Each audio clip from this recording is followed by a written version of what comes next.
I hate Split Scream, so I was kind of being for that. That is the character. You're not supposed to like think he's cool. No. He took a little bit of a break after Borderlands because that was a really boring movie. You'll know his work because there will be explosions everywhere. It's the meme, not bad. Like, it wasn't Borderlands level bad, but it also wasn't like a major thing. Maybe I'm thinking like the Hollywood exec now, like one of the worst kinds of people. But like, are Transformers aliens or are they robots? Okay, we'll go there. Technically, they're only aliens if they're approached by a species from another planet. They're not aliens from Oh my god. For themselves.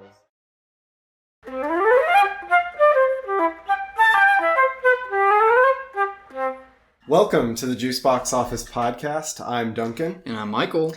And we are here to take tabs on the latest juice in cinema. Today we're here with Season 2, Episode 3, Transformers 1. But first, if you're new here, what we do on this podcast is we review movies that we'd like to go watch. Sometimes we'll throw in shows in there too. We start off with a little bit of a Pulp-Free section. Try not to spoil too much. Just give you an idea of what the movie's about, how it's been received. And also gives you an opportunity to go see it, maybe. Maybe you want to go see it after you hear our little high-level review, or if not, take a little break and then listen in on the deeper review. Yeah, we got ourselves... I think that this one is pretty interesting because a lot of movies, I think they're coming out like in a really small... All the interesting ones are coming out in a really small like portion of time. Yeah. Because I know that Transformers 1, which we just saw, it came out just yesterday, and they do like pre-release, go see it early, like deals and stuff like that. It's kind of what Paramount does. Yeah. But this one, it was pretty interesting for me because we took a little bit of a break after Borderlands because that was a really boring movie. We had some personal like travel stuff going on. But I think that this one is competing with like Beetlejuice, the sequel to the Beetlejuice movie. Okay. And they're both trying to like kind of get the same audience, which I think, I don't want to be that guy, but it's like almost nostalgia bait. It's like things that people remember fondly from their childhood, specifically more like millennials and maybe older Gen Z. I would say so. Yeah. And it's in that animated style, so sometimes that provides a lot of interesting things. You don't have to worry about visual effects like getting in the way of like telling the story. So, I think that this was like it was a really great pick. We like to do animation a good amount on the Juice Box Office, and let's get a little bit more into the details. Sure. So our director was Josh Cooley. You might recognize his work from Toy Story 4. You also have producer Michael Bay, who was the director and producer, I want to say, for all the original. Was it all the original? It was at least the first three. I do as the first three, because I've only seen those. Yeah, I knew he was definitely the guy for like the first one, and he you'll know his work because there will be explosions everywhere. That's the meme. And then we have a very notable cast: Chris Hemsworth, Scarlett Johansson, Steve Buscemi, John Hamm, Brian Tyree Henry from The Eternals and Bullet Train. Yeah. Like you said, it was just released yesterday. Yeah, and let's actually stop there because with the cast, there's been so many animated movies where the cast is so distracting. Not even like animated movies, maybe even it's like video game movies in general, because we talked about that with Borderlands, and we had a bit of a tirade with some of the casting decisions there. I know the Super Mario movie had the same issue where it was like, that guy really... So let's like kind of just knock it there. I think that there's always going to be controversy, but you have Chris Hemsworth as Orion Pax, right? Optimus Prime, for those that may not be aware. And I feel like I'm not usually the kind of person that lets that stuff get in the way. Like Chris Pratt, sue me. I don't think he did a bad job as like Mario. No. I don't think that, other like voice acting roles that are being filled by like these really high tiered celebrities, they usually don't do that bad of a job because it's their job to like do a good job and like playing a character. So I think that I almost want to, like, as an initial thumbs up already in, like, the spoiler-free review, I think that a lot of the vocal performances, now some do sound like, you know, the actors themselves, and that is distracting. Usually it takes you away from the moment. I don't think that Chris Hemsworth, I maybe, if I didn't know he was coming in, I don't even know if I'd be able to pick it out. Really?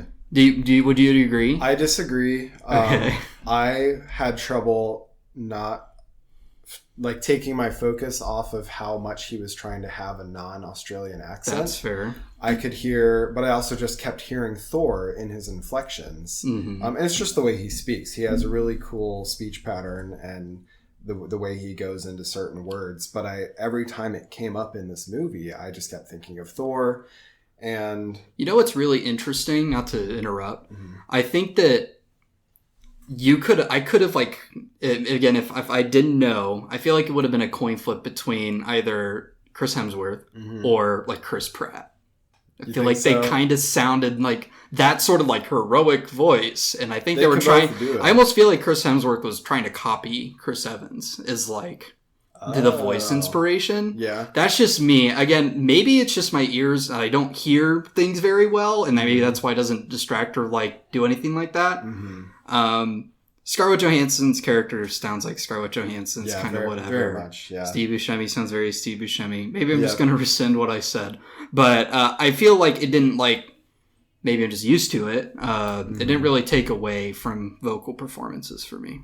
I only had one point that I wanted to pick apart in terms of vocal performance, which was not in terms of, like, general vocal performance, but in terms of matching the vocal performance to the scene and the setting of the scene. Okay. And that was with, I think I'll cover that in our pulp section. Yeah. Just because that does include a little bit more details around the plot. But there was one where I heard the voice, I was watching the character and the physical traits of this character and his condition, and they were not matched. Okay. It was like you had this guy do the recording without knowing anything about the character or what position he was in.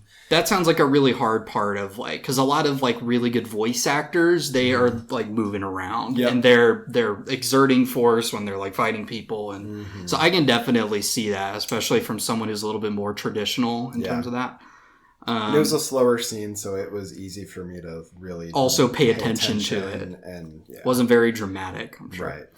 Yeah. I think baseline expectations for this, in terms of general hype, I don't think there's a whole lot. I think that it's one of those movies that, like, they have, like, a trailer that says, like, it's certified fresh. Like, it's good, but, like, you know, like, you, like, look at who's writing the, like, reviews as it's saying how good it is, and these are, like, a little obscure websites. It's like Geekly or, like, something like that. Juice Box Office is on there. Like, those kinds of things. So I was a little bit, like, I heard that it was, like, not bad. Like, it wasn't Borderlands level bad. No. But it also wasn't, like a major thing.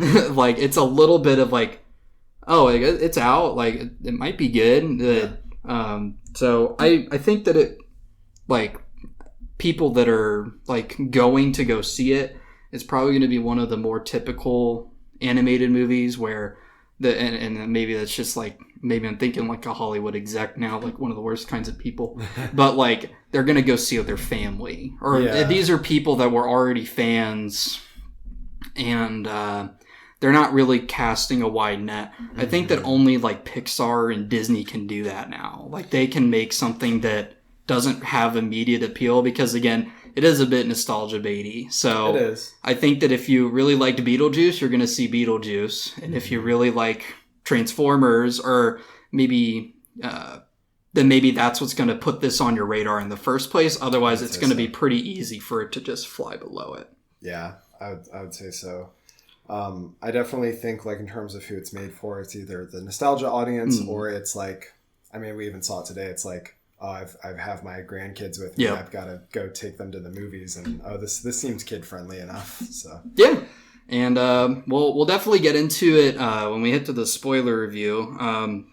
But in general, I would say after I was a little worried going into it. I honestly didn't know if it was going to be like, it's just kind of like blasé, or if it's going to be like something that I can actually recommend, like people see, even if maybe they are like not, because a lot of movies have like a hype train effect where like you will see it if your friends want to see it. And so it's like, should you, like, is there a hype train? Is this like going to be something a lot of people are talking about? Like Spider-Verse comes to mind. Like that's an animated movie from something that was originally mainly live action. Like there were cartoons of it, but Spider-Verse was obviously a huge hit. And now I think a lot of people have seen Spider-Verse, and like that's the only reason, like, some people only like Spider-Verse movies now because of like the MCU and stuff like that. Definitely.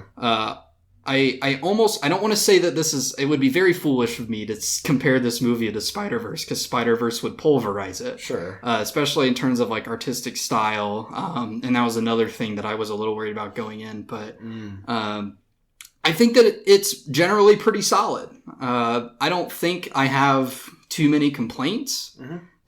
It's not perfect. There are some complaints. There's nothing that elicited a huge emotional reaction, which is something that I consider whenever I like rate something, is if it makes you feel something, like you get the chills when something cool happens, or you say like, oh, that's clever, or you laugh out loud when it's funny. Yeah. I think that's kind of what movies are supposed to be. Right. So what were your general thoughts? Yeah, I'm glad you said that about that emotional response, because I did have that at one point near the end. And I think that surprised me, because I wasn't going into this expecting any kind of reaction like that. I thought that maybe it would be a little bit more for like the kid-friendly audience, so it was going to be a really light mood, a lot of light humor, and that of course going along with the animated nature of it. But it surprised me in that way. It definitely had some excitement. I think, bringing in some background, like when the first Transformers movie came out in 2007, I was in 4th grade, I think, and I was super excited about the movies. I was like playing Transformers with my friends, where like one of us would be Optimus Prime, one of us would be Megatron. Oh, that's cool. I was into the toys and stuff, and maybe that's where I got some of that response today, was kind of waking up that nostalgia, and they got me as part of that audience.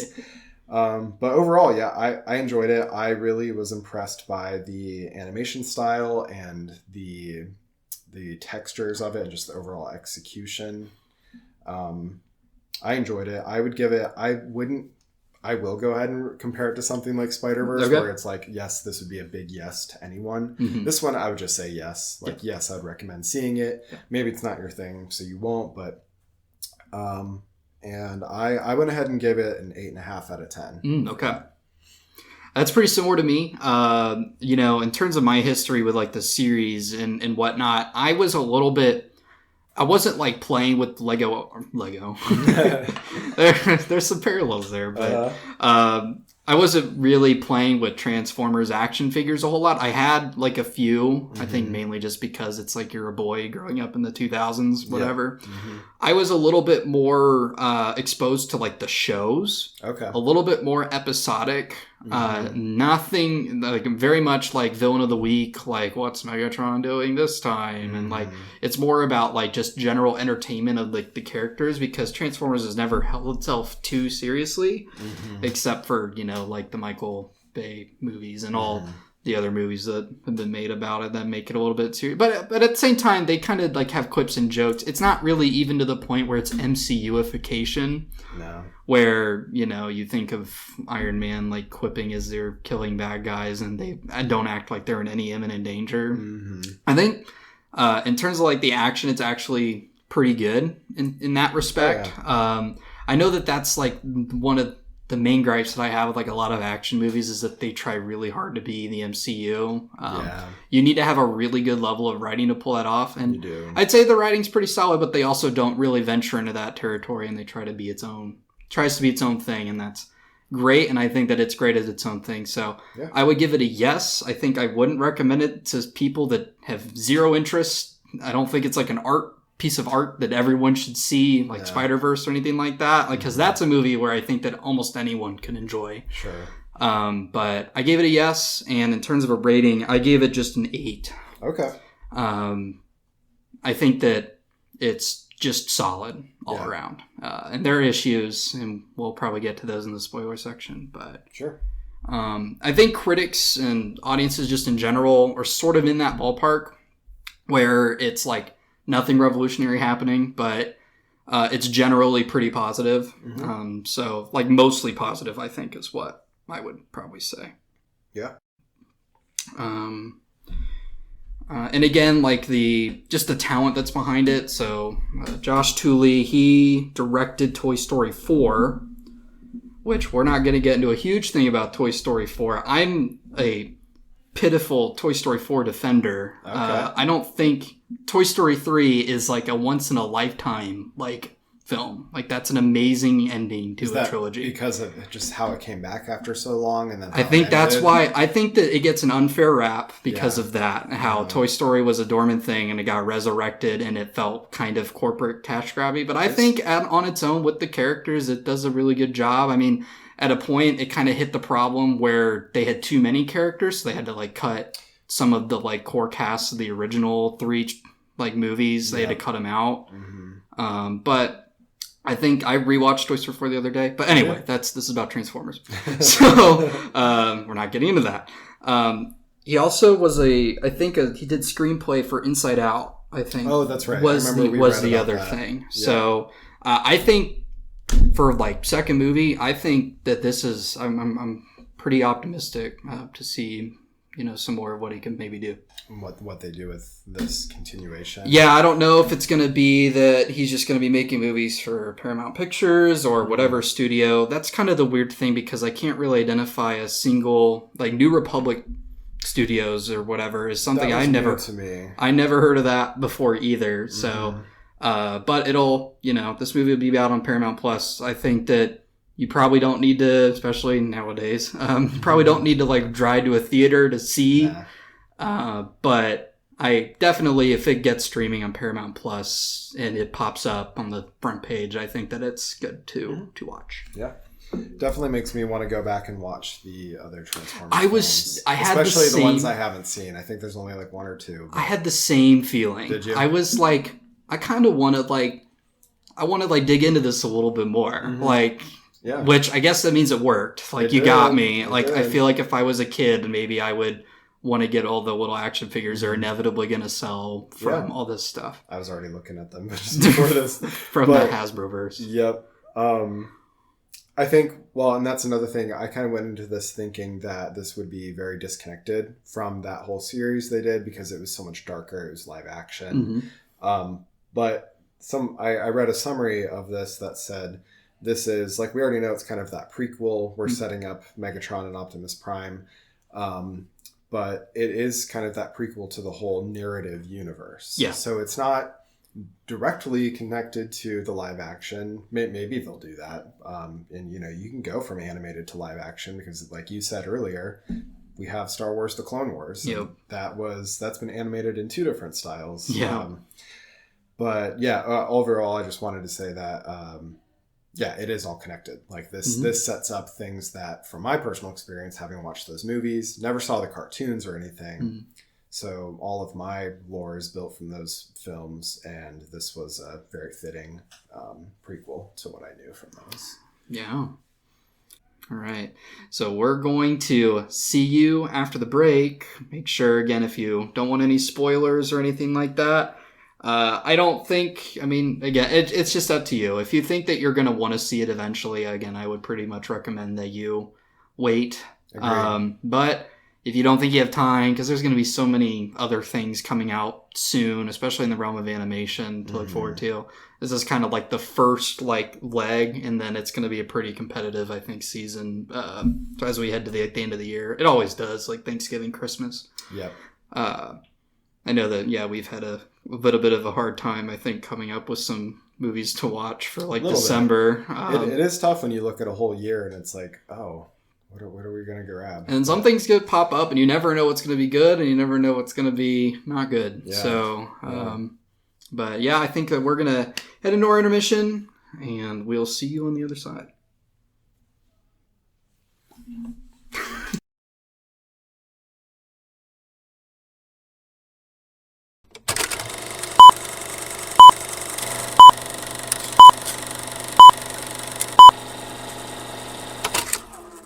And we're back. So now we are in the pulp section. We're going to get into more of the spoilers and the fine details of Transformers 1. So again, if you're planning on seeing it and you don't want anything spoiled, now's the time to check out and come back later. But yeah, let's why don't we get right into the plot? Mm-hmm. Yeah. So this is an origin story, and just looking at trailers and things like that, it was a little bit difficult to figure out what is happening in this movie. I think the main marketing is that it's the origin story of Optimus Prime and Megatron. Yep. And they're like, they were friends? Uh-huh. And that was like, that's really all I really went into it with. Okay. And like at one point they couldn't transform, and then now they learn how to transform. But I think that's the main thing that I ran into in terms of like what I knew about the plot. I was a little bit worried, like knowing it was an origin. I knew there was going to be some exposition. I like read up on it a little bit about like how, and the movie explains basically how Cybertron, which is like the planet all the Transformers live on, was originally a prime, like the one like defender of like, I don't know. He's basically a deity or something. Pretty much, yeah. If you have anything to add to that, I don't know. No. Feel a little unqualified, but all right. So that's about the level of my knowledge. He basically sacrificed himself to become a planet, which is why it's all cybernetic-y and there's like data, whatever. And then he creates, because Transformers are basically created. I didn't know how Transformers reproduced, but they're like created in a factory. They are. There's a big debate, so we can go ahead and have this if you want. Are Transformers aliens, or are they robots? Okay, we'll go there. Technically, they're only aliens if they're approached by another species from another planet. We are going there. They're not aliens from... Oh my god. For themselves. I mean, I guess, are you asking, are they more machine, or do they have a life force? I guess that's kind of what's being implied. Yeah. I would say that they're aliens that happen to be made out of metal. Yeah, that's what I agree with that. Because they have a spark that they talk about that basically is their soul and their life force. Yeah. And it just happens that instead of being carbon-based, whatever they're based out of, it's more metallic. They're metallic and more transformative. And even with like the way that the animation is, like there are they look less mechanical. Like they look more like I have a mouth and it's made out of metal instead of like whatever thing was happening with Optimus Prime's like flappy face and like the CGI. And then that's a callback to from what I'm familiar with as like the animated show style, which I didn't like as much, but I know for its time it was, ahead of things and pretty interesting. But for me, especially having grown up with the live action style CGI of like where it's more, there's a lot of articulated metal pieces and nothing really smooth features. That was always more attractive to me. Yeah, definitely the like gearhead like kind of aesthetic that they can have, because that was I think what made them popular with the CGI, because that was still at a time where CGI wasn't exactly as kind of take it for granted nowadays, like what good and bad. I don't know if it's aged well. I think it has. You think it has? I watched the second Transformers 2 within the last month or two, and I usually when I go back to watch movies from the early 2000s, I'm like, oh, yeah, I can see the CGI differences. It held up. That's awesome. Yeah. I think that's cool. Yeah. There you go. Transformers are robots that can transform into different things. I did like that they kept it a little bit more sci-fi with what they turned into, because, it's a little bit like kind of strange for someone that's a little bit more of a passive enjoyer. That's like Optimus Prime turns into a truck in this movie. Yeah. But it's like a alien truck. It's not like a real, and like Bumblebee as well. He's not like turning into like what looks like a Camaro. Maybe they want to be legally distinct and they had to. Maybe. I almost think that it's an artistic thing where they want it to look a little more alien and that they haven't connected with humans or anything like that before. No, I agree. I think that's an important disconnect to make because, they haven't connected with humans at this point. There shouldn't really be anything humanocentric about it. So... Yeah. So to get back to sort of the origin, basically the planet that had at one point this resource called Energon, and it was in droves at one point. It was like everyone's happy. Like, it's the energy that they all need in order to survive. It's basically like their food, their fuel source. I kind of saw it as, because it flowed around the planet. It's kind of like water for It us. seemed like water. Yeah. Eventually, at one point, there was a conflict with the Quintessons, which are some sort of alien faction. There's a lot of factions in Transformers. They went with the Quintessons. This one, they had a war, and long story short, there's no longer abundance of droves of this energon because the Matrix of Leadership was lost. And so the idea is that all of the other primes, there was originally 13. Oh, wow. They all died except for one, who is Sentinel Prime. And he's basically the leader of, in this case, it's Iocon City. Yeah. Iocon? I almost want to call it IotaCon or something like that. I don't know. I see I-O. Yeah. Okay. I'll try to remember that. But basically, he's like the leader of the city, and he's trying to really rally everyone up because they no longer have the energon in droves. They now have to go mining for it. Yeah. And it's proved to be like a really crappy job because the mines are becoming more and more unstable, as you would probably imagine. That's where you meet Orion and D16. They're both miners. They're like, yeah, we're in the same group, and we have each other's backs, and they're the best of pals. The movie technically doesn't open with that. It opens with Orion basically is like thinking like, oh, I gotta like try my best to fix the conditions here. Well, he was really inspired by the whole journey toward finding the Matrix of Leadership. He was trying to learn more about it himself. Yeah. It opens up with he's in the archives, and that's kind of how they build the story for us too as a viewer. Talking about the creation of Cybertron and the primes and what happened to the Energon during the war. Yeah. So kind of the whole world that's built is that, yes, we're Sentinel Prime is the last prime left. He's still looking around for the Matrix of Leadership to bring the Energon back. But in the meantime, everyone's just a miner who can't really transform and is just mining for so the idea is that every time he looks in the archives is that he's like getting up all these old data drives and he's like playing them all, and it's like, okay, it's getting to the part where they're going to talk about where this thing that provides all this energon, like what happened to it, because that's basically what the question is. It's like where this thing is now gone because of a battle fought in a war against the Quintessons. And then any archival footage is basically like, and that's why the Matrix of Leadership, and then it like cuts off. So he's like, oh gosh, like I really wish that we could, instead of like trying to solve the problem very short term, which is like mining more, he's a little bit more aloof, and he's not like seen as the most productive like bot. That's Orion. He definitely goes against protocol. Right. Is what we see a lot. And that's the theme. D16, also known as Megatron, is like his buddy. You see him. Orion gets in trouble as he's in the archives because he's not supposed to be there, I guess. And you see like D16 Megatron is kind of like putting up with his antics, and he's a foil. They're eventually, obviously, they're going to become like polar opposites, but he's a little bit more like, yeah, but I just want to like, do my honest work. And I want to follow the protocol, and I know that if I keep my head down, eventually, like things are going to be a-okay. Things will get better. So he's thinking a little bit more short term, like sort of things like that. And he's kind of like drank the Kool-Aid, Definitely. that if I work harder. And there's a lot of good themes, I think, in this movie. Actually, like talking about that sort of thing. We'll probably hit that towards the end. But the dynamic is there, and I think it's pretty genuine, right? Oh, yeah. I think that it's pretty believable that, like, these two characters are, like, different, but they're also, like, have, like, a common goal. Like, they both want to make everything better around them. Yeah. So that's always the case. I mean, good versus evil. Somebody always thinks they're doing something for the good. And it's just a different approach. Yeah.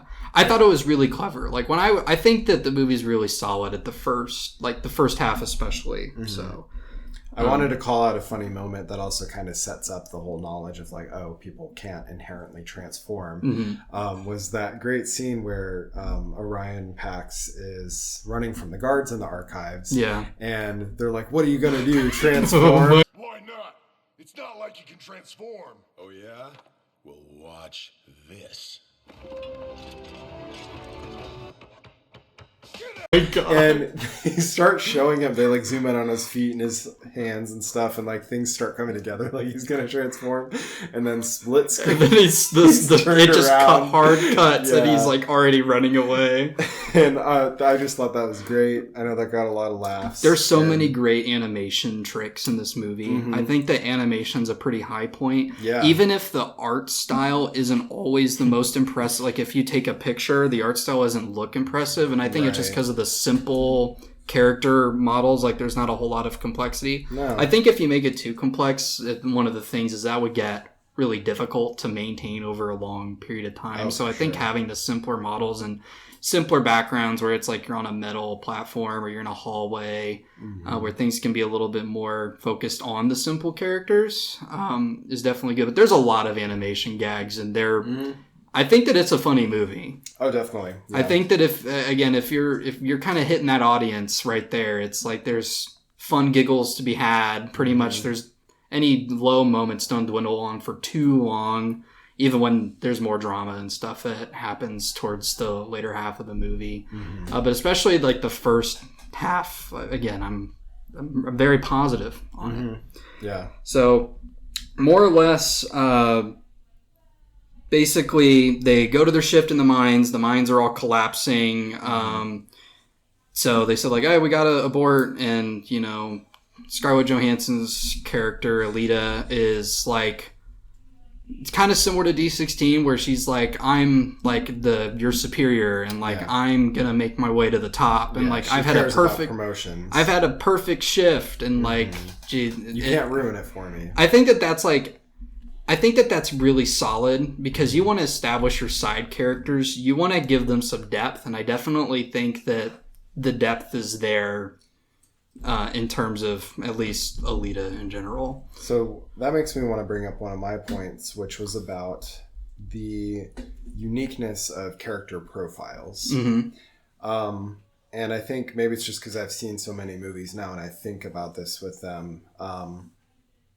But you kind of have these similar cut and paste like character profiles. Like they might be from a different universe, and you know, obviously there are some minor differences, but like Alita fell into this character profile of someone who's kind of, you know, especially as she gets to know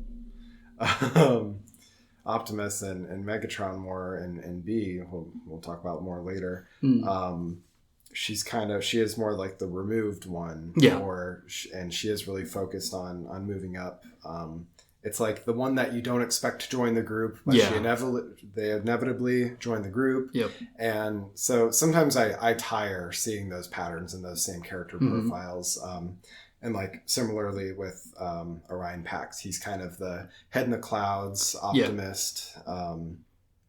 But yeah, just wanted to touch on that, because I think there's really only so many you can pick, and you got to find out how they're going to fit into your story. And that's actually a really great point, because a lot of TV shows will fall into this sort of schema. Yeah. And I don't think it's a bad thing personally, because you have like the main character, is like the protagonist. They're, again, pie in the sky, Optimus, whatever. Yeah. Then you have usually a foil to that person called the Lancer, who is a lot more like narrow focused. Like it's like the combat superior one. Okay. You're very much like, I'm focused on the like objective at hand, whatever.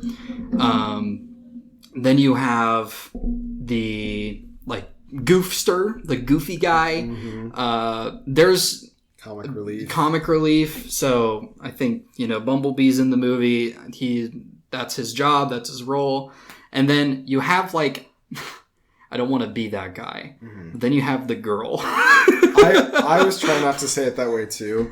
But yeah, I think that character profile usually ends up being on the female character. Yeah, it's like, I care about everybody. Like, they usually are the one that holds the group together in times of like conflict. Yeah. Obviously, I don't think that Alita is meant to do that, but she is there for Orion after a particular point in the movie where Megatron first starts being an asshole, and is the one that does that. And yeah, I'm saying it's not a bad thing because I think that this movie is really trying to have that inspiration from the cartoons. Okay. And I'm pretty sure that those cartoons held to that standard pretty religiously. And I mean, there are other examples of cartoons that do this. I mean, Dragon Ball does it with like Goku, Vegeta. You have Avatar that does this. Totally, yeah. You that's a have, great example. so there's any time that there's like a group of protagonists, that's usually the dynamic that goes. It's just because there's so many different ways that each one of those can interact with each other. You know, like Orion Pax is goofy, but he's not as goofy as that guy. Or like he's, you know, more kind-hearted, but not as, obviously sometimes it's still down, and so the other person needs to help them. So, they're tropes. I think they're tropes for a reason. Yeah. The problem is that it's not going to blow anyone's mind because there's not really a whole lot of like innovation happening there. Yeah. It's familiar. And that's okay because it depends what the film and the story's goals are. Like, are you trying to sell this new character profile and like you said, innovate?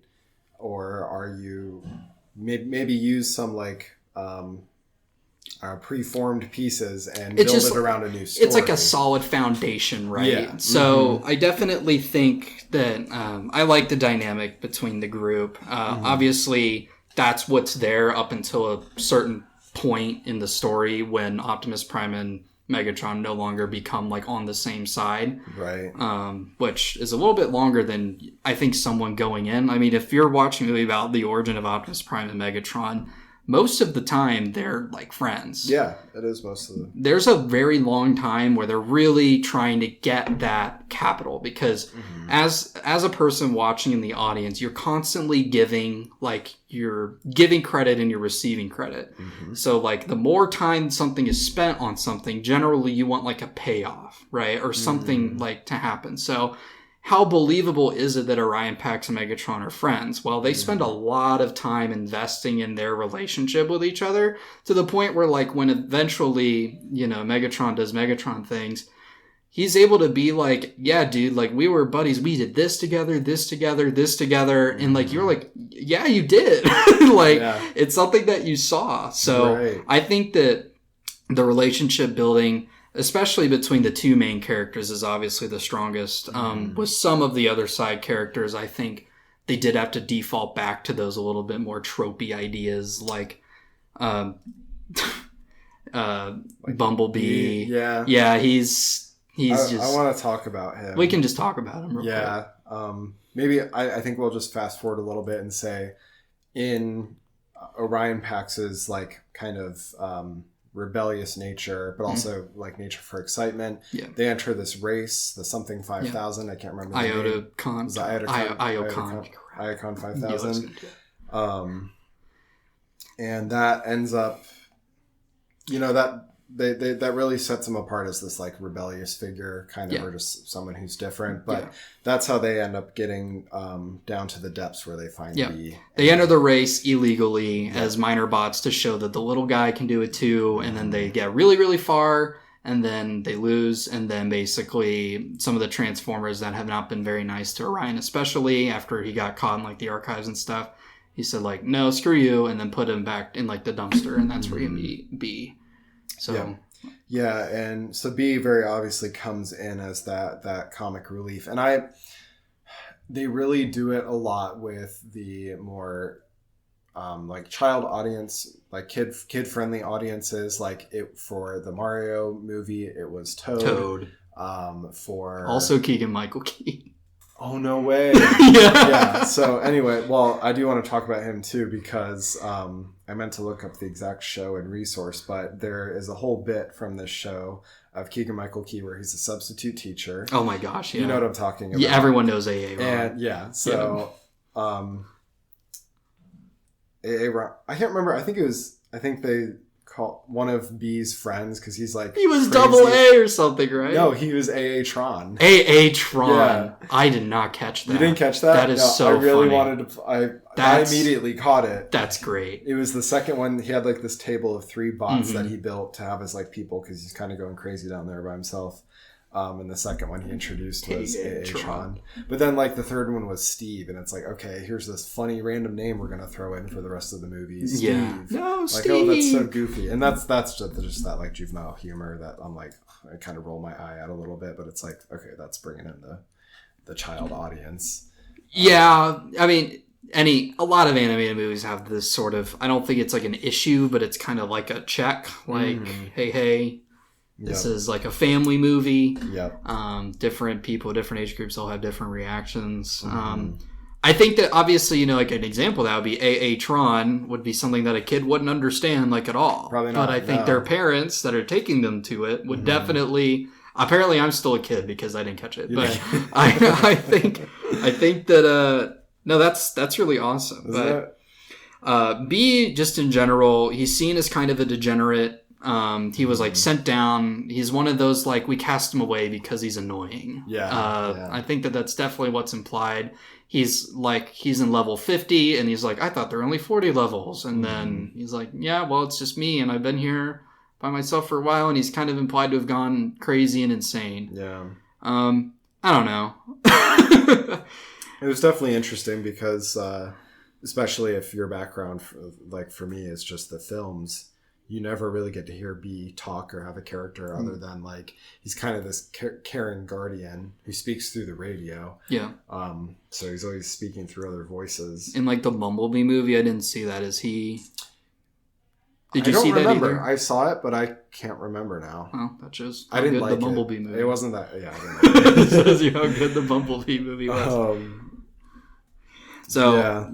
He is. So basically, someone kills Steve. I think Orion, whatever, accidentally whacks him or something. Knocks his head off. And then in reveals a very important thing because again, this is all like garbage, right? Obviously, there's nothing that's going to be super relevant to saving the civilization inside of the garbage pit. Why would there be? Whatever. It's a movie. Right. You that's like the capital, right? Where you have to like, okay, where's this going? And you have to kind of say, okay, here's some goodwill. Yeah. It's fine. It's like, well, they had to move it somehow. They knew it somehow, and it's like, okay, just so happened that after they were punished for this race, they got really important information about the location of Alpha Trion, who was then, like, obviously all the primes were perceived as dead. Like, Sentinel Prime was the only one left, so that's why everyone was kind of rallying around him. But there's like, oh, this is a message from Alpha Trion, and he says, like, I have the MacGuffin, I have the Matrix of Leadership, and so they're like, oh, crap, we can, like, totally, like, get this and become like save the day. I don't think that they're like what's become heroes, but I think D16 was really interested. He was so focused on there's one scene where he was like, oh, I'm just thinking about what I'm gonna say when I hand the Matrix of Leadership to Sentinel Prime. So he kind of idolized him as this heroic figure. Still believed in the same cause and returning Cybertron to its former glory. But yeah, that kind of sets them on their journey with now adding B to their duo. Yeah, they have to climb out of the trash chute. So they have to go to the surface, and the surface is perceived to be a very dangerous place. And that's why only the biggest, best Transformers like Sentinel Prime and all of his lackeys are able to go up there because it's just too dangerous for anyone. But Orion obviously sees past the danger and says, no, we have a mission now and we gotta get this we have to find the whatever. So they go up the trash chute and they basically ride a train, and then Scarlett Johansson's character was the mining supervisor. She got demoted after this big accident where Orion and Megatron saved somebody, which was against protocol. So because that happened under her watch, she got moved to waste management, I think is what it was, which is kind of a joke, but it comes back very relevantly because they ship all of their trash to like the surface, and that's like the only way they get to the surface. And they have like a bit of a chase scene. it's pretty all right. But basically, she gets roped into the group's like goal to go find this like important thing. And she's very removed up until she sees the same message of Alpha Trion. Once she sees that map, she's like, oh, like you see a total switch in her motives and everything after that. Yeah, so kind of, it was kind of fine. There was like a big scene with like the planet is like moving and trying to kill the train. And she's very much still in the headspace of like, I'm your superior, I'm going to be in charge, and, and if this messes up, then I'm going to be the one that turns you in, and very much like corporate minded or whatever. So it's like a fun twist, but it's nothing really remarkable to like yell at. What they do see on the surface that's a little surprising is obviously it's kind of like a montage, and it's like kind of pretty. Obviously there's that one time where the planet tried to kill them, but there was a bunch of like mountains and landscapes and things like that. I think it's auroras. Yeah, I think it's starting to like plant the seed that something's up with like their worldview, and that they know that things are going to be a little bit like, it's kind of prepping them, because obviously, there doesn't seem to be any, right now things seem like a hero's quest. Like they're just going to get the MacGuffin to bring it back and fix everything. They are surprised when they find that the Quintessons are still around, like on the surface of the planet. So they find like this old town, and I think they notice that the cyber deer, which is really cool.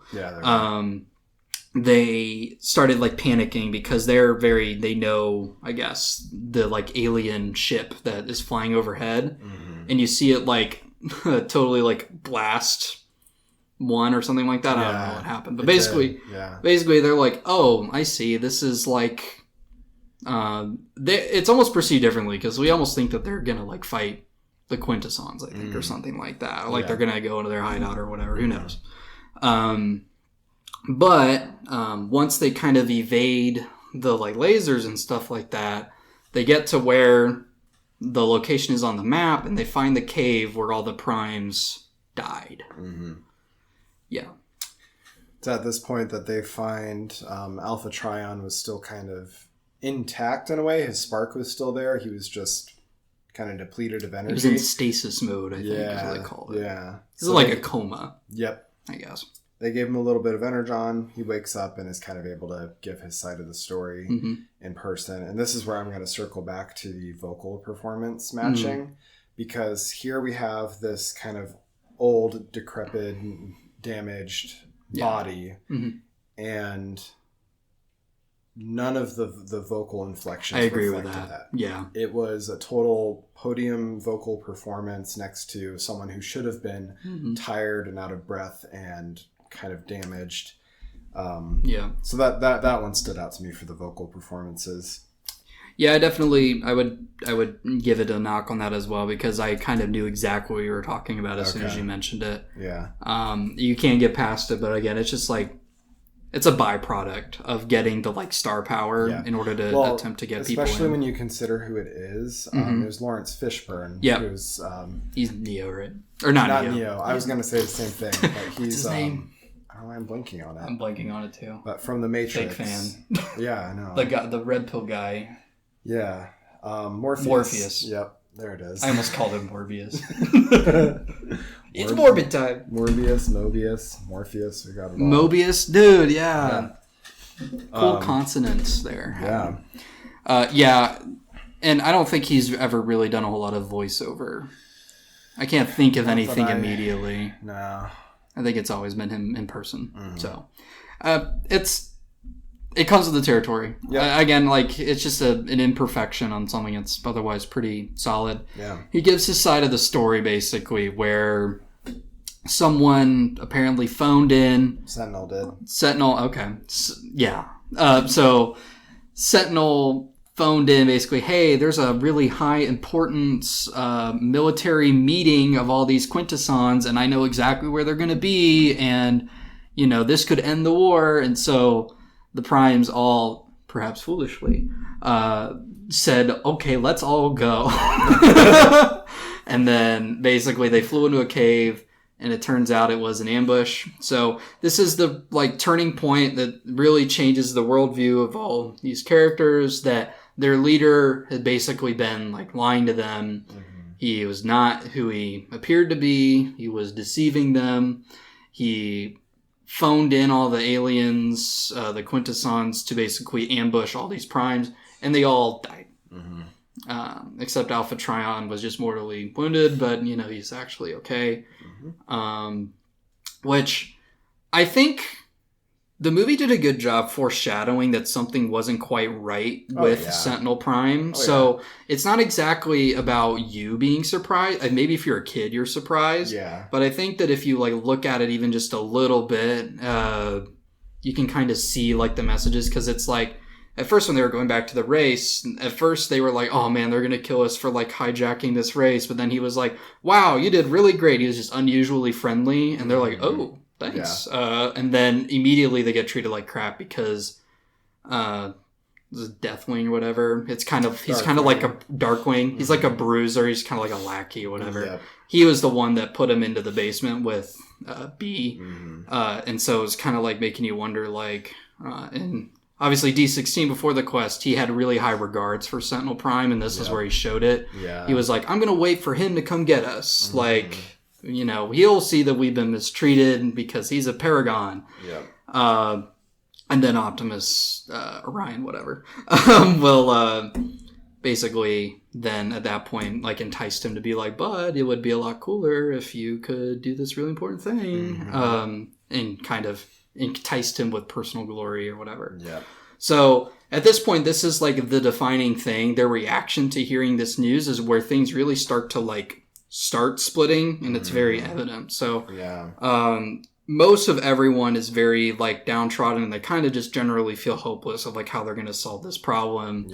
Now that he knows that everyone's been betrayed. And then even like to really seal the deal, they go out of the cave and they are able to actually witness him actively like bowing down to the Quintessons like aliens. Yeah. And I know that like this movie has prided itself on providing shades of gray, but I don't think that Sentinel Prime is a good example of a shade of gray, because he's like, I'm doing this because I have to, because like I don't know, he messed up. I don't think he really knows that he messed up. He's definitely still like the biggest bad. And then Megatron's obviously going to become a bad guy, but also like in a way you kind of can get behind a little bit. Yeah, in terms of like the actual like betrayal of the Primes and stuff like that, I think they did a pretty good job of like giving his perspective. Like, yeah, okay, if you're gonna like lose a war, but then it's like, obviously there's some other trait that you have to then like say no, but this is why he's still the bad guy. And basically the thing was like the aliens were like gonna like kill Sentinel Prime as he was doing this deal, because they're like, you're not giving us enough energy, bub. And then he's like, oh, I'll triple overtime all the workers, and I'm gonna make sure that like you're gonna get paid or whatever. And it's like, dude, no. Like obviously he was a very boastful and arrogant character, and he only cared about he having the power. Yeah. And that was the only way. Even though he probably didn't realize that he was, you know, basically, you know, bowing down to this other alien race that they lost the war against. But that was the only way he was going to be able to stand in power, was if he found a way for the Quintessons to allow him to, like, live. It's like, well, if I can get them the Energon, then I still get to lead and be powerful. Yeah. And then, again, just kind of seeing this like happen to their like leader is what Megatron's basically like, oh dude, this guy's an asshole, like I'm gonna kill him. Like obviously it seems a little jarring. I still think it's a little jarring to like say, oh, I guess murder's the solution. But well, they really had to emphasize the anger building in him, and he had so much passion for following this leader at one point. And the leaders in general. Yeah. Because Megatron Prime was one of the fallen people that fell like during this battle, and he like had like a foil sticker of him on his shoulder, and it's the Decepticon. It ends up being the Decepticon. It ends up being the Decepticon insignia. I thought that was really cool throughout as they like toyed with that imagery of like the origin of that, because it's a little bit strange to think of Megatron as like not a bad guy or like the bad guy. So there's definitely like. But he was like one that held them in really, really high regard, and then it just kind of all went completely away. And he basically is one that is like, okay, lashing out with violence. I think all of his passion just flipped to the other side. Yeah. Instead of just kind of dying out, losing the faith. False prophet, like sort of energy. Yeah. So. And I do want to say, I knew, having watched the movies, the live action movies, I knew Sentinel Prime was probably bad news from the beginning, because he betrays Optimus and the dark side of the moon. So I wasn't like certain that that's how it was going to go, but because he was so boastful and kind of this like charismatic, flashy character, I kind of knew it was going that direction. So basically, the Quintessons catch wind of them being there. There's Arachnid, who is a creepy, like, first lieutenant of Sentinel Prime that sees everything. It's, like, kind of the idea. Spots them and then basically sends the Quintessons and, those loyal to Sentinel Prime off to, zap them. They escape, only to be captured by the honor guard of the original Primes that are kind of like outcasts. This is when your other notable Transformers like Soundwave, Starscream. There's another wave. I forgot the other one. It's like, no, I don't. Soundwave. No, I already said Soundwave. Is it Soundwave and Shockwave? Shockwave. Well, no, we'll fix it in post. Yeah. Anyway, they kind of have like this almost barbarian clan like attitude where they're obviously like the seedlings of the Decepticons, where they even like scream it in their mantra like the best way to govern is one above the other or something like that. Right, they're very much like top dog rules, and you should follow the top dog and be very opportunistic, things like that. And this is when Megatron starts to get a little edgy, dare I say, and basically puts Starscream in his place after, they realize that they're up against a common foe, which I think is interesting to have that like sort of environment, because you kind of expect that they needed to like fight their way out of these people in particular, but no, it doesn't go that way. No. They realize that, okay, well, Sentinel Prime is the bad guy, and so then it's a big question of like, how do we stop them? So eventually just turns into, oops, oh no, they found us. And that's where that battle that was leading up to leads. No, I want to say for some reason because D16's head shape made me think of Starscream. So I actually thought, and I guess I didn't pick this up from our initial research before the movie, but I thought that D16 was supposed to become Starscream and like Megatron would come in later. Yeah. And at first when we get to the High Guard and we see the person at the throne, I thought that was Megatron. So I don't remember where the distinction was made. I guess once he said he was Starscream, that's where I realized like, oh wait, this is an Optimus and Megatron. I can definitely see people be confused at that though, because again, the whole movie is about, I think that they try to like do that imagery with the like insignia thing. Yeah. But like I thought the whole character direction was still going to be the same with D16, but instead of like becoming the next leader of this like bad faction, he was just going to be like, oh, I found my new leader and I'm going to bow down to him and kind of be this dog like Starscream is to Megatron. Yeah. Yeah, and so basically what boils down is to Megatron like challenges Starscream in like a fight, and Megatron basically comes very, very close to like killing him. Yeah, he was changing his voice. He was making his voice worse. He was crushing him. Yeah, and he like says, let this be the last time I show mercy to anyone that, blah, blah, blah. And we didn't mention it, but at this point, the group of 4 has transformation cogs now that were given to from Alpha Trion from the Primes. Yes. So part of the lie as well, on top of Sentinel Prime being like killing all the other basically leadership, is that all the Transformers are born with transformation cogs, but before they become online, they are taken away from them. That's so that they can become miners, and it's like a whole like power kind of metaphor, that like and again, I think we'll probably get to that in a bit. But now they can transform, so they have like powers. Yeah. And obviously, if you don't know, Optimus Prime turns into the truck, Bumblebee turns into the car, and then has other enhancements to his normal form that he loves talking about. And then Lita's kind of the motorcycle, and this was the other giveaway that Megatron, that D16 was transforming into a tank and not a ship. That confused me when I saw that. I was like, wait, I thought Starscream I was still holding onto the Starscream. Yeah. So much so that I was confused that he turned into a tank. I'd forgotten, but then it instantly came back as soon as I saw the tank. I like, oh yeah, he turns into a tank. Yep. That's what makes him kind of like bad. Yeah. Military vehicles bad. Yep. But basically Megatron like becomes the leader of what will probably eventually become the Decepticons. Well, they do become the Decepticons. Yep. And then they're more or less taken away. This is where you see the formation of the Autobots and the Decepticons. The Decepticons all follow Megatron, and they're obviously, about getting a rise over Cybertron. That's kind of the whole point. Right now, that's against Sentinel Prime. The Autobots, they obviously are a little bit more diplomatic about it. They're gonna remove him of his power, but they're not out here trying to kill anybody or, in however much of a way that good versus evil can turn into.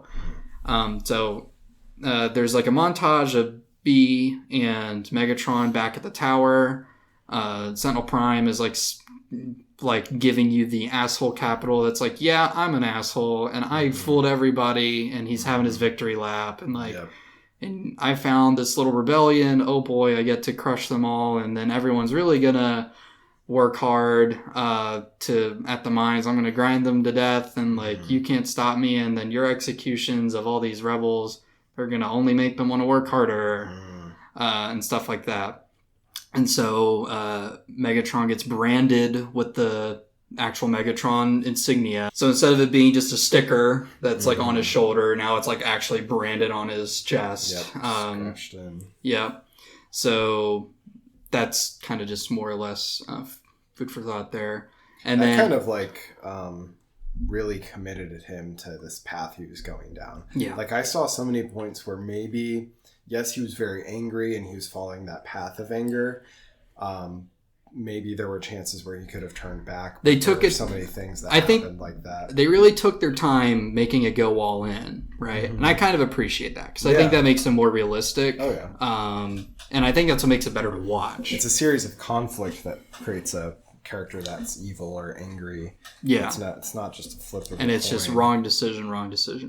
Yeah. Or maybe misguided, I guess. I don't think anyone is going to be in the theater that's like, maybe this Megatron guy has a point. It's more like, oh no, he's turning evil. Yeah. That's kind of what it's turning into. Because ultimately, you're still rooting for Optimus. Or Ryan, whatever. And so, yeah, basically, while that's happening, the Autobots have basically come up with a plan. Alita gives the pep talk to Optimus, as I kind of alluded to further. It felt genuine. It was kind of a nice moment, honestly. Makes you feel good inside. Yeah. But Optimus is becoming like this leader figure where all the honor guard that weren't taken away by the Quintessons, or all of Sentinel's goons, whatever, he is to rally them to fight at the tower to take him down. Like, it's now or never, basically. Alita is able to manipulate trains somehow. I don't know, whatever. Oh yeah, it's like she says, "I'll bring the train, you bring the goons, and then let's go." Yep. So that's more or less what happens. Optimus goes down to talk to the miners. And again, he's already an influential figure because of the race thing, which is another like nice callback to have. Yeah. They were seeing them almost win the race, and they're like, yeah, little guys, we did it, we're winning.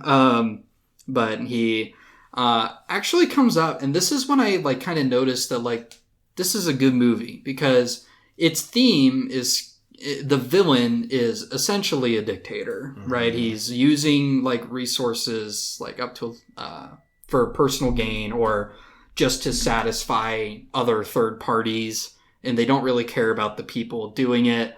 They say, mine, grind your gears, like you're working really hard. I don't care if you need a break or whatever. Yep. Obviously that like at first it's comes off with a smiley face, and by the end it's obviously like angry because you're not supposed to like him anymore. Yeah.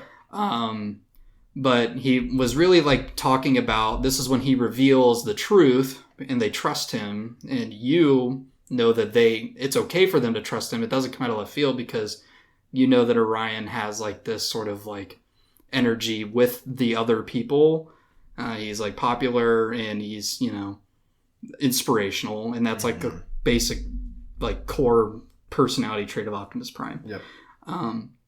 So, and I think it's just really interesting. I don't want to get political. I felt that there were some political tones like sort of in the movie because it's basically the idea is that these miners are being used as like cogs to the machine. They kind of just accept where they're at, right? Yeah. I don't think it's necessarily controversial. Obviously, they're not like whatever. But then the idea was like, look, like you had this gift and it was stripped away from you, and it was the ability for you to decide like your own path forward. It's like kind of generic, but whatever. Yeah. But eventually it turned into like just straight up like, so like don't do this mining thing anymore. Like we're gonna like fight for, you know, our freedom, something like that. Yeah. And it was literally a workers' uprising. Yeah. Yeah. No, it definitely kind of hits home when you think about like our position in the United States with late stage capitalism. It's like there are so many things that kind of force you into a life of work. Or like because you see it as a necessity. Like vicious cycles, stuff like that. Yeah. Right. So yeah, definitely some parallels there. Yeah. I just think it's nice. 'Cause, I mean, like, I don't think that every movie is going to like make it that blatant that they're drawing that connection. It's not like your kid's going to turn into a communist. Maybe some right-winger movie reviewer site would claim that. But basically the good guys are like the common, you know, working robot, and eventually as like the train is coming and they're going to crash into the tower, really funny, then they're like, oh, we're not going to be able to make it to the tower. And then all the like people come up with jetpacks and like saves the day. So they have like the numbers advantage. And then at that point it turns into the like kind of final conflict ish. With Sentinel Prime. He'll, by the way, revealed as he's like being a bully to Megatron that he has Megatron's like Transformer like core. Megatronus Prime, I think. Yeah, Megatronus Prime. His like big core, which basically makes him the strongest because he's known in the universe, and it's always been that way that he was like the strongest one. And that's why, you know, D16 even said like he's so strong and cool and I love him. So the battle with Sentinel Prime. What'd you think about that? I think it made sense for what it was. It was kind of quick. I mean, you know, D16 was rising with anger and power, and he now knew that Sentinel Prime had this extra power of the Transformer cog. He had no problem tearing him in half and taking his cog and replacing it. Yep. But I think might be getting like foggier on the scene now, but I think Orion Pax was trying to kind of get him to not kill Sentinel Prime. So the idea was that there were the two different ways that they were going to fix the problem. Yeah. Right? So Orion and this coalition of the miners and Alita and all that, they're just looking to expose him, get the message out that this is all fake, whatever, right? And the key to that was Arachnid was the second in command. So there was a whole scene with Scarlett Johansson's Alita versus Arachnid where it's like, you need to like, because Arachnid has all these cameras, like that's the whole point. Yep. He's like, get him to like the broadcast center so we can broadcast the guy outwardly saying, oh yeah, and these guys also like the incriminating evidence .mp4 of him being bad. Yeah. And then like the Megatron and the Decepticons, obviously they're out to you know, mess some stuff up. And so eventually basically both things happen. So the Autobots kind of get their way first. Like they broadcast the big message. They showed Sentinel Prime being a big asshole, and then everyone is like against him, and they're like, "Okay, job well done." But here is Sentinel Prime is basically defeated. That's like he's like on a rooftop now, like a random rooftop, and he says, "No, it's not enough. Like you're like an asshole. Like you need to die now, or for you being such a cruel person." And then Orion's always like, "No, don't. It's over. Like we did enough. Stop. Calm down." And basically, things escalate. So he is going to deliver the killing blow to Sentinel Prime. And then multiple times, Orion was like, no, like, seriously, stop. And then he shoots, and then at the last second, Orion jumps in the way, and he gets blasted. Yep. Which I guess I should have seen coming. I didn't for some reason. I didn't see it coming either. Yeah. Like, I felt like, obviously, like, there's going to be a physical... Like, whenever someone gets betrayed, and especially something like an animation, it's usually because they, like, physically hurt somebody. Like, whether it's, like, they carelessly toss them to the side. In this case... but basically Orion Pax gets shot and then falls like down into a big infinite well. And this was D16's last chance to kind of turn back because he caught Orion before he fell. That's correct. And then they did this great sequence where he kind of looked down as he's kind of figuring out whether he wants to bring him up. He looks down, so his visor kind of hides his eyes, and when he looks back up, his eyes are now red instead of orange. Play with like shadows a lot as well with that one, and it was just like, oh yeah, like it felt like it felt cool, to see like the final transformation. And just a little aside, like whenever in animation there's red eyes and they have the like trail of them, I always think that's the coolest thing. So like when he's moving around, he moves around with his new red eyes. So basically what happens is that the two characters become their like modern incarnations basically. Megatron rips out Megatron's core. That's confusing. But it was Megatronus Prime. Yeah, Megatronus Prime. And then so he names himself Megatron. And then he names himself Megatron. And then meanwhile, you know, Optimus is like, no, he's like falling, and he falls into like the core. He's deemed by Primus, again, who's the planet, basically. He says like, yeah, you're good enough. You're a Prime now. And so now Here's the Matrix of Leadership. Here's the Matrix of Leadership. Because that was just thought when they were with Alpha Trion, it fizzled away once Sentinel Prime like tried to grab it or something like that. And then the last scene, the last fight scene, which was between Optimus Prime and Megatron, which is almost kind of like fan service at this point because it's like they just have to fight. Like it just has to be a thing that would be weird if it didn't happen. Yeah. It was good. It was basically featuring Optimus like showing his super buff that he just got given. Yep. It kind of it got like flashbacks to him fighting from like the original, you know, not the original, but the CGI movies. Oh, okay. It just seemed very much like that. We're just like blasting beasts and like who cares? Yep. And then eventually Optimus basically defeats Megatron, right? And then I will say, just to step back a little bit, this is where I mentioned earlier that there was like an emotional moment for me. And it happened in that sequence where they kept going back and forth between Megatron getting the core of Megatronus Prime and Optimus getting the matrix of leadership. Yeah. And I don't know if it was just so exciting. Again, this is where I was like, maybe this is the nostalgia coming back for me. But I felt very emotional in that moment. More excitement, but like a little bit like teary emotional too. Yeah. Just because it was kind of that final stamp on like, here's where they part. Yep. As kind of like like-minded figures. I think they even show like headshot, and it's like him with the mask, and then Megatron with like the extra big brow and the like, and the red eyes and stuff like that. So it's that simultaneous final transformation, and it was just very moving. But yeah, back to where you were, that final fight, Optimus kind of just takes Megatron's big cannon away. He kind of slices it in half. That's right.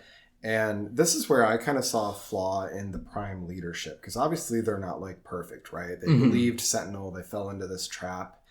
They're noble, but they're a little bit naive in that sense too. Yeah. And I saw this flaw with Optimus to where I saw like D16 kind of backing down a little bit after he was defeated. Yeah. And I think maybe it would have been foolish for him to have done this, but I think Optimus had a chance to like kind of forgive him and say like, but he kind of casted him out, and I saw D16 kind of catch on fire again, kind of realize like, I think that was the final setting stone of saying D16 is going to be angry and evil and Megatron. Yeah. And it wasn't everything leading up to this that put him there, that set that final stone. It was Optimus who did it. Yeah, and I mean, I'm not like a therapist or anything like that, but it's definitely the like, I didn't betray you, you betrayed me sort of energy. I mean, he did outwardly say as Optimus like got shot him, he could have saved him from falling into the pit. He did say like, I don't want you in the way anymore or something like that. Yeah, that's fair, yeah. But at the same time, like, you could still at that point see that as like, I'm going to be doing some messed up stuff, and like, you shouldn't be a part of it anymore or something like that. Yeah. So in a way, it's kind of like that. I can see where you're coming from there. I think that's actually really interesting. Yeah. So you're saying that Optimus, I mean, again, Optimus, things are complex. Which is funny coming from Transformers, which has very almost clear lines of good and evil. Yeah. But I think that that's, again, something that the movie does pretty well is, I'm not going to say that it's like they're all bad, because I think it's very clear by the end of the movie that the Autobots are good and the Decepticons are not as good. But I would definitely say that it's like the Autobot, sometimes it's like we get our hands dirty so that the whole world stays clean. And like maybe that was like one of those things which, in a way, Optimus did kind of like betray his friend too, but it's kind of like, I think he ultimately did what he had to do, because like part of me is thinking, well, is he really the better person for kind of casting Megatron out, or did he know how to set that boundary and say like, no, we're this is done, we're done. Yeah. So and more or less that's kind of where things go. The Decepticons all kind of fly away. They're all kicked out, and the Autobots are the ones that stay in Iocon City. Yes, we'll get it right eventually. I'm glad. I'm glad it happened.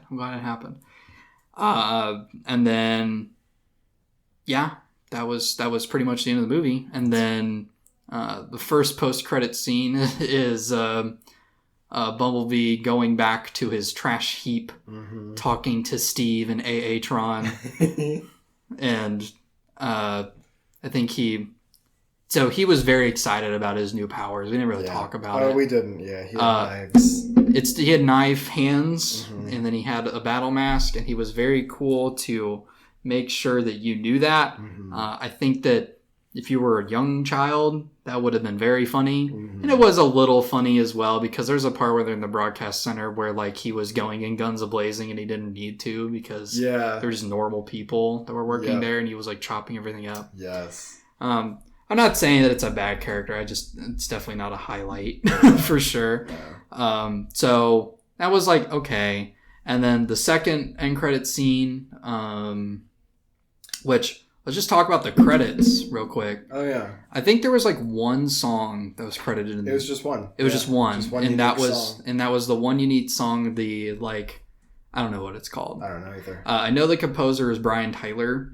I'm a gamer, so I will tell you that he's the composer in the Call of Duty series, specifically Modern Warfare 3, I believe, which Duncan has no reaction, but that's a game with a good soundtrack. Yep. He's almost Hans Zimmer-y. And another thing that's pretty unique about this movie is they credit each instrumentalist. Yeah, that was really cool. I love seeing that. Which I'm glad that we can like kind of acknowledge that these lower roles. I mean, even like the CGI departments, the animation departments, they were crediting textures, which is something I usually don't remember seeing because it depends on how your studios run because it's just hierarchy. But a lot of the time that's just like environmentalist or crowds, like those people are just kind of like blended in there. Well, I think I was really excited to see Industrial Light and Magic credited, and especially for an animated movie I thought it was kind of interesting because I'm mostly familiar with Industrial Light and Magic because of Star Wars and because of Adam Savage, who used to work for them. He worked on episode 1. And did a lot of like they're usually known for, I think they've been getting more into the visual and like digital effects field, but that makes sense. They were originally more like we built R2D2 for like all the props and back and sets and stuff like that. That was interesting. So it was really cool to see that, and that's where kind of Lucasfilm and Disney had their toes in this. Exactly. Yeah. It's a really bizarre because I mean again, like this is sort of, it must be New Republic Studios again. I've not heard of anything that they may have done, but it was definitely a good showing for sure. I think that pretty much everything, just talking about all that stuff, the themes are all pretty solid. Again, the main thing I was disappointed is I feel like the marketing, if this movie underperforms, I don't think it is. I think it's meeting expectations. But it could have done better. I think it could have done better. I think that really the marketing is probably where it's going to be the weakest. And it's kind of a shame because I don't know what you can really do without spoiling like a lot of the core parts of the movie. Some trailers do that anyway, I've noticed. Yeah, I mean, you notice that they show Optimus Prime and Megatron fighting in the trailers, but it's like you don't, like, you kind of knew that was going to happen anyway. Yeah. So it's like,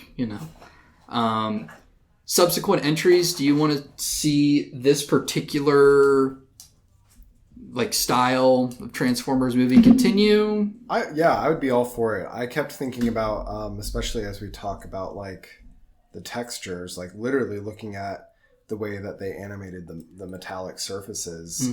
You had, obviously they got more shiny as they received their upgrades and kind of got into their final forms and everything. But even before that, it was a very realistic, very solid, like kind of brushed metal that eventually became more polished and stuff. And it made me really excited to see, like, as like a 3D printer and prop maker, and especially someone who consumes like prop making media, I can see like just like the things that people will make in reference to this. I only knew about the Matrix of Leadership because one of the maker channels I watched like made one many years ago. Okay. I wondered if it was recent or not. No, I never heard of that. I've only heard of the Allspark, and they had in the live action films they had a Matrix, but they just called it the Matrix. Okay. It was like kind of the analog. They made it less cartoony. Yes, because that's a cartoony name. It very much is.